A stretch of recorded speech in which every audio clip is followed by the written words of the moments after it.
We are here again for another Stats and Cocktails, and today we're going to be talking about January 2023 numbers versus 2022. And as you can see, Marcus is with me today. Yay, for all those of you who are always saying, where's Marcus? Where's Marcus? Here he is. Welcome. So, Super Bowl is this weekend. So we're going to share a cocktail that I like to drink anyways. I'm sure you like that one too. Marcus, you like any kind of... Collins is my middle name. Any kind of drink. So we're going to do a Tom Collins. And it's very simple. It's usually ingredients that everybody has. Okay, so you're going to get a shaker. If you don't have a shaker, you can use a mason jar with a lid to make sure that you can shake it. So you put some ice in it, and then you add for each drink. In this case, we're making 2 drinks, but for 1 drink, you're putting in 2 ounces of gin. Make it a dry gin. You don't want something too sweet like a Hendrix. You want something a little bit drier. This one's actually a really great gin that somebody gave me at Christmas because they know I love gin. And it is a dry gin, and it's also botanical, and it's made in Canada. It's really, really good. And also 1 ounce of freshly squeezed lemon juice, and 1 ounce of simple syrup, which I've told you guys before. Simple syrup is very easy to make. As you can see, we keep it in a jar in the fridge to use it when we need it. And it's equal parts of water and sugar, and you boil it down until it turns into a syrupy consistency.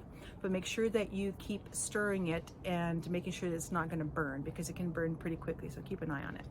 So we're gonna shake that up. Marcus is gonna do that part. And once we've shaken it, you pour it into the drink, and we're going to top it up with soda.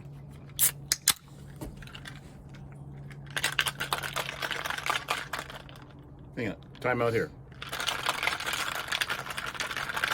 Sorry, I apologize. And now the whole deck is shaking. It's Super Bowl weekend. Okay. Time in. We recommend using a tall glass for these things. Okay.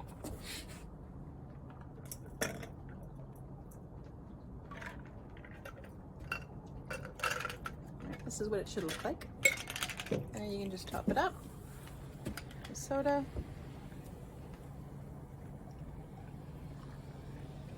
There you go. And you can either put like a lemon slice in here if you want, or a maraschino cherry, or both if you want. But I forgot to bring it out, and we're not going to stop the video for that. So cheers.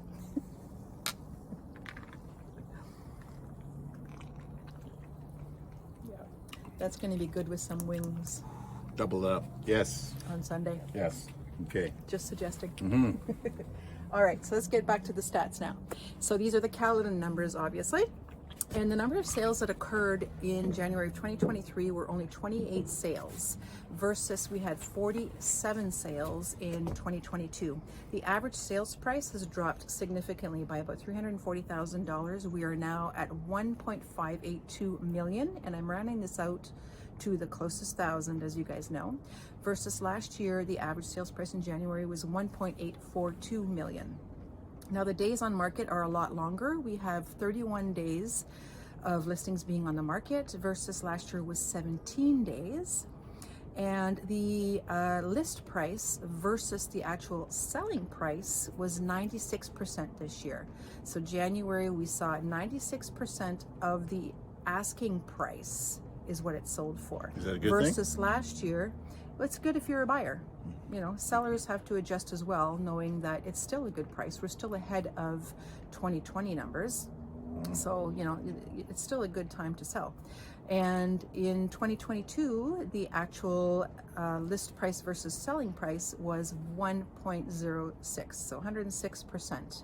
In other words, people were getting more money for their home based on the listing price versus now it's the other way around. There's some negotiations going on. Now we have 7.2 months of inventory, and this is why we have a lower sales price, because it is now a buyer's market. So the buyers have the advantage, and they are certainly negotiating hard. There we go. Yeah, so you got to keep that in mind. Other than that, we'll see what happens. It's still pretty quiet in Caledon. There are some areas that you may have heard are really picking up, but it hasn't quite reached here yet.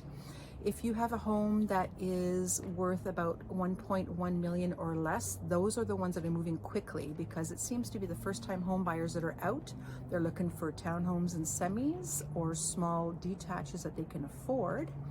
and they don't have a house to sell, which is why they are able to purchase. Because right now in this market, you want to make sure that you can sell your home before you buy another one, and because you don't want to get yourself into a problem. Now, there are some sellers that may consider the condition of you selling your home, but not everyone is considering that yet. So make sure you speak to a realtor and get the right information before you make a decision. It's still a good time, and you know, things are going to pick up. Maybe perhaps they're saying towards the end of the year the rates might start coming down again, but again, every month things change. So I don't want to speculate too much.